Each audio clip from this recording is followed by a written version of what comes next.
Hey guys, Congress72 here, and I did just recently post a bat chat video. They were my first impressions, so I figured you guys probably want to watch, an ace tanker, because I haven't posted that. Now wait a minute, clone guy. This is a 7v7. How are you supposed to get an ace tanker in a 7v7? Well, for me to get an ace tanker in a 7v7, I'm going to have to pretty much do probably nearly all the damage. This is World of Tanks.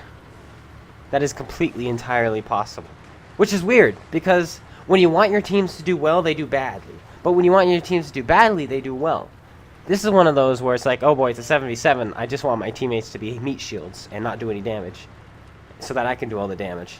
Well, that's exactly what happens here. And we get really, really lucky, get some good shots going, and yeah, so sit back, relax, and enjoy this ace tanker in the bat chat 25T. Yeah, that's it. That's what it's called. No AP. This is the new tier 10. The new tier 10. My new tier 10. It's not really new, is it? It's been in the game for a while, hasn't it? Well, yes, it has. I'm playing with Catnip is great, just like the Type 4 video. Did I post the Type 4 video yet? I don't know. I know it's made. It's ready to be posted. I don't know if I posted it yet, though. I don't think so. But we're with Catnip is great. And we're going after the Skoda. We're just going to put 1 into him. 2 into him.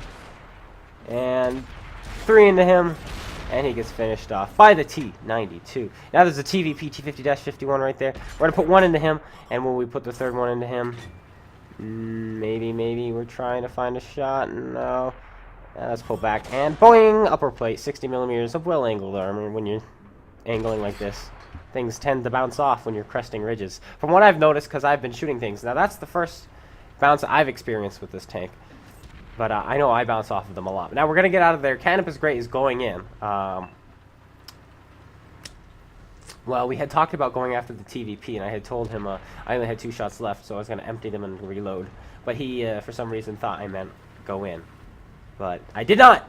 However, he has this ability where he somehow survives the unsurvivable, which is what he does here. But we've got this 50B who can't quite see us. We have a pretty good camo crew. And we're going to put some shots into him. There's 1, we set him on fire. He does have a fire extinguisher. He's very fast using it. 2, and we finish him off with the 3rd. And now there's the TVP. We're going to take a hit from him if we have to. We put 1 into him, and he misses, and we finish him off.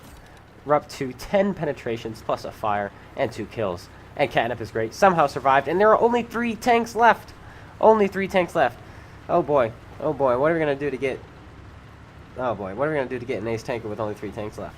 We're going to have to do, like, all the damage to all 3 of them, really, realistically. Now we're going to go after the IS-7. He was last spotted over here hunting our artillery.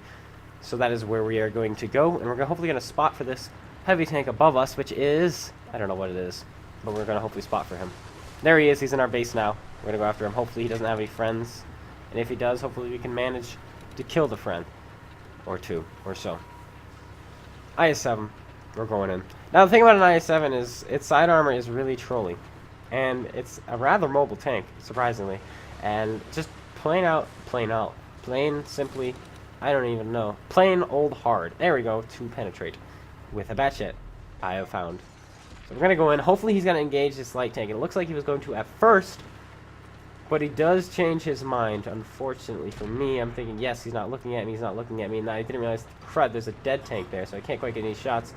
So we're going to put a shell into his angled pike nose there, and we can do it again like this. We put another shell into his angled pike nose. Now we're going to go for his tracks. We missed his tracks, we can go for his tracks again. There we go, we put it in, you're tracking him. The T100LT is blocking us. We put a shell into his fuel tanks, and we set him on fire. And because of that, his gun bloom becomes large, and he tracks us instead of hitting us in the back of the tank.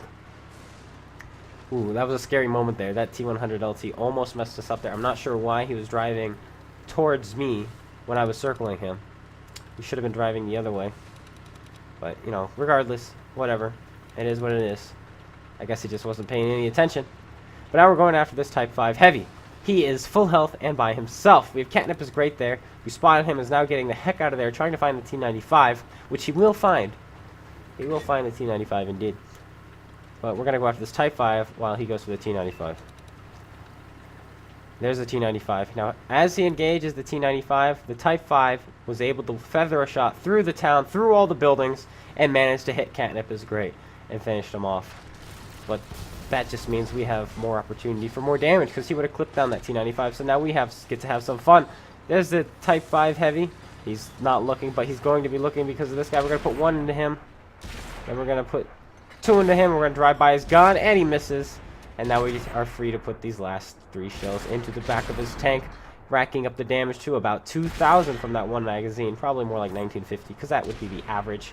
And now we're going for the reload, and then we're going to go after this T95. The T1LT should manage to kill that Type 5, which he does, leaving us just this T95 to deal with.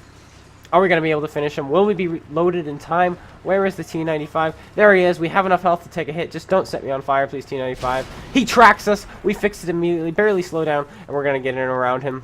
We're going to hopefully finish him off. There's a billboard here. The Type 5 Heavy actually shot through that billboard to kill our friend in the bat chat. We put 1 into him. We're going to put 2 into him. There we go. And finally, we put a 3rd one into him, and we finish him off, giving us a 4th kill and 26 damage ribbons, 24 word penetrations, and plus 4 spotted target hits for a nice, fast 7v7 game on the West server early in the morning. 8,000 damage done, 300 assisted, and we get ourselves the Ace Tanker with 1,713 base experience points. Wow. Very fast. Very quick game. Anyway, thank you guys so much for watching. I hope you guys all enjoyed. If you did, please slap that like button, comment, and subscribe. And if you want to join the Discord or send me any replays or donate to the Patreon, the links are going to be in the description below. And if you want to subscribe to GotADingy or Space Bandit, links to their Twitches, or one Twitch, and both YouTubes are going to be in the description below as well. Once again, thank you guys so much for watching, and thank you, chat. It's great playing this with me. Tell them to 72. Take care, and peace out.